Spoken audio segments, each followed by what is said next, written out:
Hey YouTubers, just picked up some fish from a friend who is part of the fish club and everything like that. So my order was for a bunch of cardinals, some marbled hatchet fish, some hill stream loaches, some crystal red shrimp, and some worms, black worms.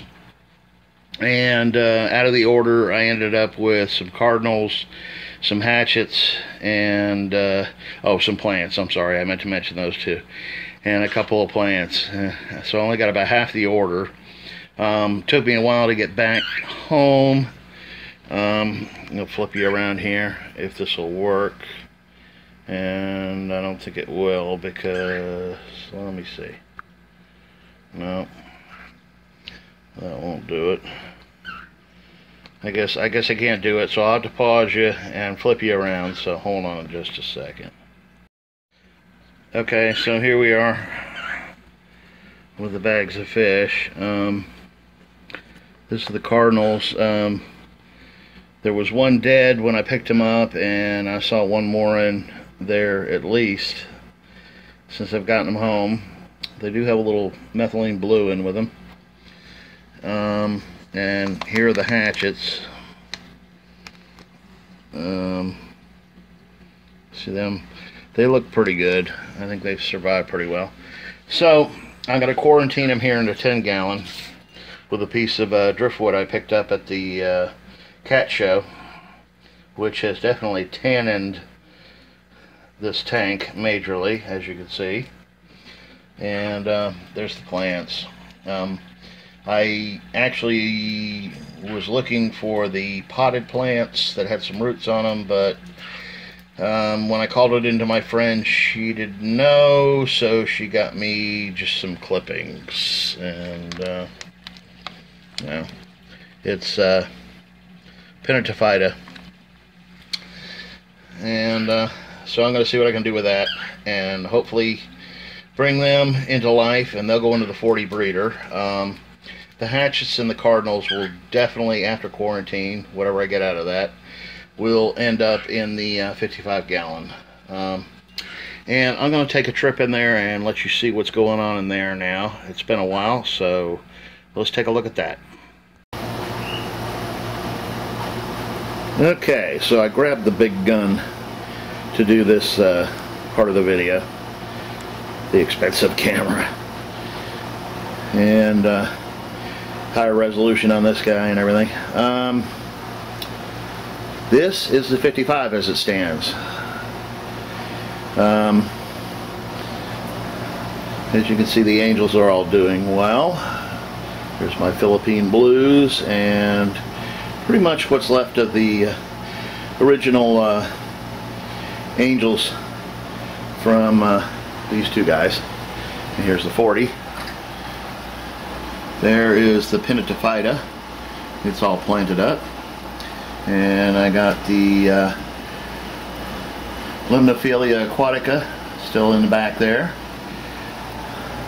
Over here, my Anubias. And guys, it's Anubias, not Anubis.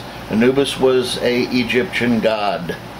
I hear so many people online that say Anubis. Not the Egyptian god, Anubias. But trying to get a little bit of God, I can't think of the name of that. Is it baby tears, or I can't think of the name of it. Trying to get that to do a little ground cover. I just put that in like last week, so we'll see how that goes. And of course the big crypt bronze, which is starting to bronze out now. And the reason that it is starting to bronze out now, and you're seeing a little bronze coloration in some of the leaves, is because I have switched over finally to these lights. These are the new Cree floodlights. They're 65K and or 6500K, whatever, however you want to put that, or you know, color temperature is. And they are using the Cree LEDs in them. Now, obviously a lot lower profile than the original floodlights were, which I'll show you one of them here in a minute. Let's see. Here's the originals, and you can see their profile. And these are the 30 waters. And tip from the host: you get what you pay for. The problem with these lights is they usually, well, not all of them, but most of them will burn out after a certain amount of time, and that is usually the culprit right there. It's the driver, or I guess if you were talking about like fluorescent lights, it'd be like a ballast. It's a little transformer. They call it a driver for LEDs, and that's usually what dies on them. They're very cheap. They're only like $6, but you got to wait for them to come over from China. So it takes a couple of weeks unless you want to do the expedited, which costs a lot of money, and then the $6 price would go astronomical. So if you're going to run these lights, which they do work well, and you know, I'm not trying to poo-poo them, I would advise getting some of these drivers and some of the LEDs. You can get them as a kit, where it comes with the LED lights and the drivers come in a package, and I think they're like, maybe $6 or $8 or something like that. I think the drivers are only like $4. I can't remember. It's been a while, so you'll have to look them up on eBay.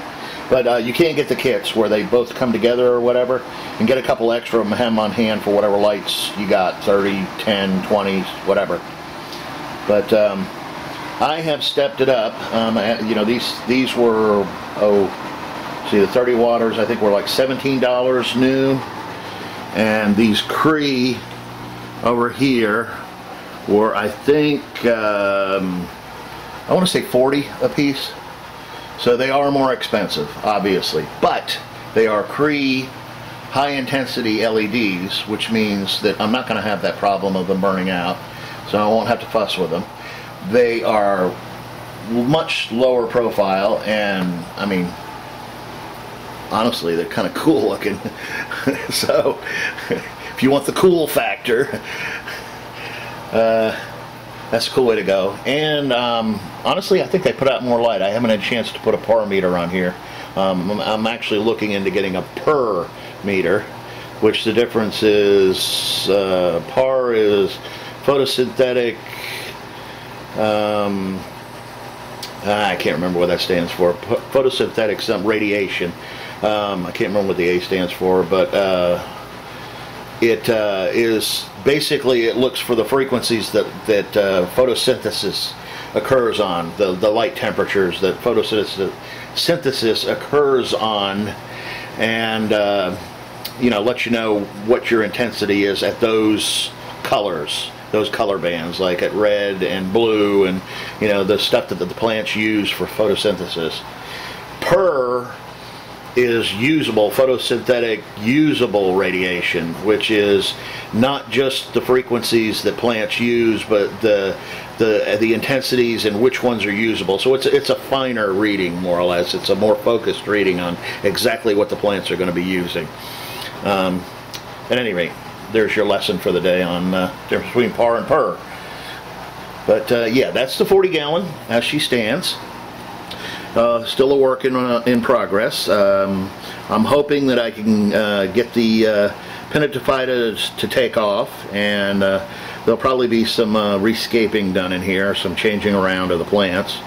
But we'll see what goes there, and I hope that this ground cover, and I'd also like to get some Repens, SP Repens, back in this tank too. It all died off when I was in that lull over the holidays, so I do still have a little bit left in here that's going, and if I can get this to kind of take off, I can pull some out of here and put it back in the 40.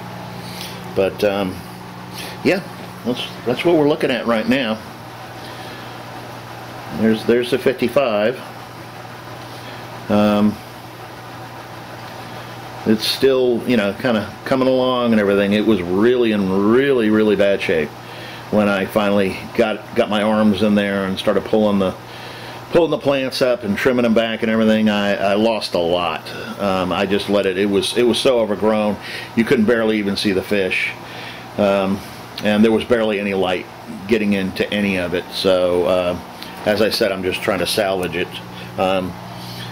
This is the same that we had the 40, I think a pearl weed. I think that's what I was told it was when I got a pearl weed. It's tough stuff to work with. You got to keep reburying it because it keeps, you know, getting pulled up. You see that floating area right there? I got to stuff it down in the substrate again. But once you get it to take off, you got to trim it pretty regularly. But it's coming back around. You can see a lot of new growth and a lot of new green coming on it. But there's also a lot of some BBA mixed in with it, and a little bit of Jamba moss that came off and got tangled in with it that I got to take care of. But I'm working on it. The Cuba, it's doing better. It was on its last legs when I salvaged it, and it's starting to come back, and I'm hoping that I could get it to take off again. I do have the CO2 running on this tank again, and I am dosing the ferts again, so everything's starting to kind of, you know, come back to life a lot. And I'm hoping I wasn't too late on that. The Ludwigia rippens, well, that stuff tough as nails. It's coming back. Although I did lose a lot of it, it's coming back. And well, the red lotus. You could grow them in the back of a toilet. So pulling it back forward, looking to get some new assortment of plants. And as you saw, I definitely got some new fish that'll be going in here soon, hopefully. I hope they survive their little quarantine mesh. Don't see any reason why they wouldn't, but we'll see how that goes.